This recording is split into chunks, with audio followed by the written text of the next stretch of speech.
Now, we're going to start with this important question of where does content fit in your business? Because you can't really develop a strategy and understand the important ideas behind doing less and getting the most impact until you get to the point that you really understand where content fits in the overall strategy of your business. And to help you do this, you should look at the knowledge brand canvas. And when you think about it, the content marketing and your content strategy will fall into the acquisition strategy piece in your business silo. This gives you an indication of how to approach your content. This is about acquiring customers.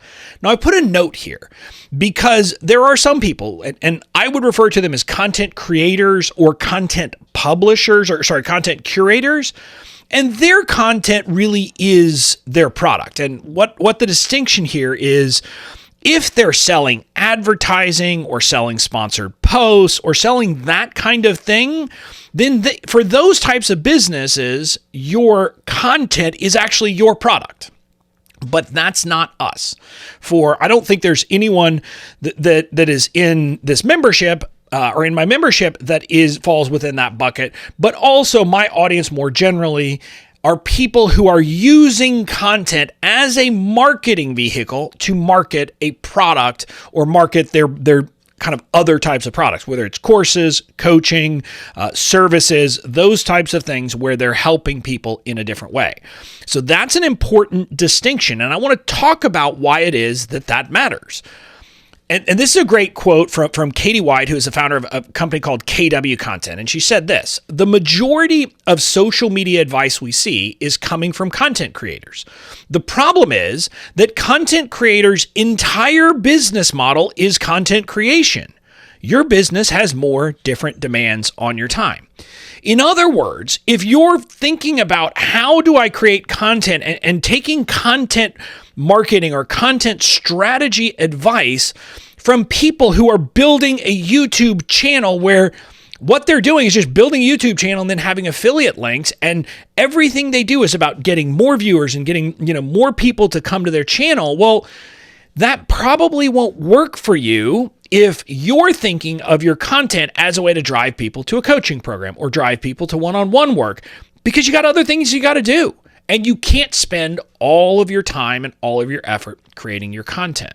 Effectively, the distinction that she was making is between people for whom content is the product versus people for whom content is the acquisition strategy, the point I was making.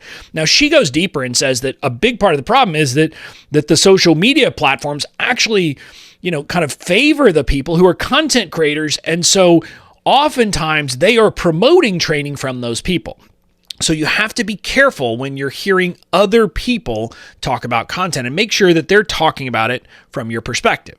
But another way, kind of beyond the demands on your time, the goals for content are different if you're, for your business than for a blogger, a media company, or a content creator.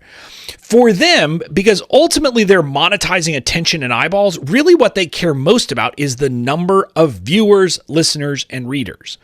We, on the other hand, don't care as much about how many people see our content. What we care about is how many people see our content and then ultimately convert. And that is an important distinction because it means that we should be focusing on quality over quantity. Now, I think everybody should probably focus on quality over quantity, but it's especially important for us because we should be saying, okay, I'm not going to create content just to create content. I want to create content because it will actually do me some good. And that means I've got to be thoughtful and make sure that there's quality behind what I'm creating. So the big warning here is don't create content just to create content. You should only be creating content that has the potential to help attract someone to your audience or convert them into a customer. A small caveat here, you'll also be doing things with your content which will build loyalty among your people who've already bought, but separate from doing very specific things. You're not going to be doing that separately. That will just happen from the existing content and the other content that you're creating. So with that in mind, I want to define 4 big objectives for your content. One objective is that it builds brand awareness. So some of your content efforts should really be about getting people's attention, like getting them to know who you are so that people know that Bobby is the legal guy, or that Bobby has BOMU, or that Bobby teaches about email, like in my case. So those are all things I've got to literally get their attention. So this is building brand awareness. Another part of what content should be doing is building your authority. So this is kind of establishing you as someone that once they know who you are, they're like, yeah, I should listen to Bobby because Bobby appears to know what he's talking about when it comes to the legal stuff, email, marketing, etc. So that's another piece of your content, has to build your authority. It should also aid their consideration. And this is what you can think of as consideration stage content. Now, consideration in our businesses has a couple of different roles, but a big part of it is helping to nurture them by connecting and helping them understand what you stand for so that they can make a decision. Well, do I want to continue in Bobby's world? And part of this would be, for example, in my very specific example is part of the consideration process is people need to understand that I'm not going to be teaching you the uber aggressive, ultra kind of, upsell, downsell, left sell, right sell. I joke about that, but that's not my approach.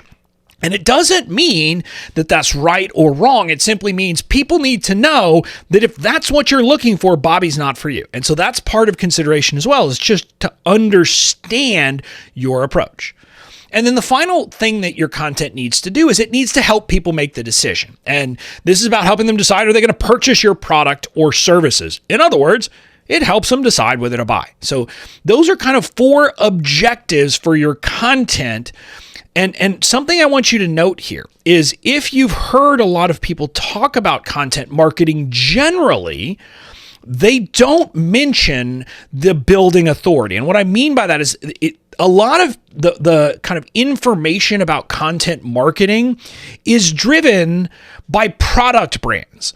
And if you think about it, we don't need Nike to have authority. Like, they don't have to build authority as someone who is a guide or can help us with a problem. They simply have to get our attention, help us decide whether their product is right for us, and then make the decision. And so it's an important distinction that authority content isn't something that you'll hear people talking about generally in content marketing, but for brands like ours that are selling our knowledge, our know-how, and our expertise, authority is an important role for your content. So I just wanted to highlight that, because otherwise you might see, awareness, consideration, and decision. Those are often considered important steps of the funnel and kind of the sales journey. But with us, we have to add that authority piece in there as well. Now, another thing I want you to note here, that to stay top of mind isn't listed as a primary goal of content. Now, that's part of the consideration stage, but it should not be the driving force for creating involved long-form content in your business. And I flag this because a lot of the reasoning and the rationale that we hear for creating a blog post every week, a podcast every week, or something like that is to stay top of mind with our audience. Okay, we hear that over and over again. And what I'm going to tell you is that in traditional content marketing, that's not one of the objectives. Now, you have to nurture people, but most content marketers are not thinking, I've got to create a new piece of content each week so I can stay top of mind with my buyers. That's not how most people think. And this is where I want to give you this notion of think about the advice that you're hearing in this space, because I internalized this for a long time. So, we have to produce content every week so that you can stay top of mind. I've literally said things like that. Well, I'm here to say that I was wrong when I taught that. And not that you need it, but I'm here to give you permission that you don't necessarily have to create a new piece of long-form content each and every week. Now, when you're starting out, you generally will need to be doing it because you need to kind of build up your repository of content. But over time, you'll get to a point that you have a ton of content.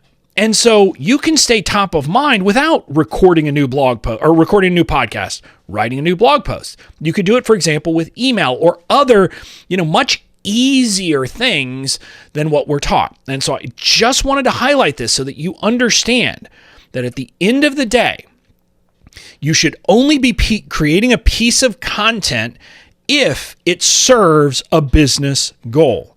You should not feel like you need to create content because someone told you that you're supposed to be creating content. So that kind of wraps up this first part where we're talking about how content fits in with your overall business.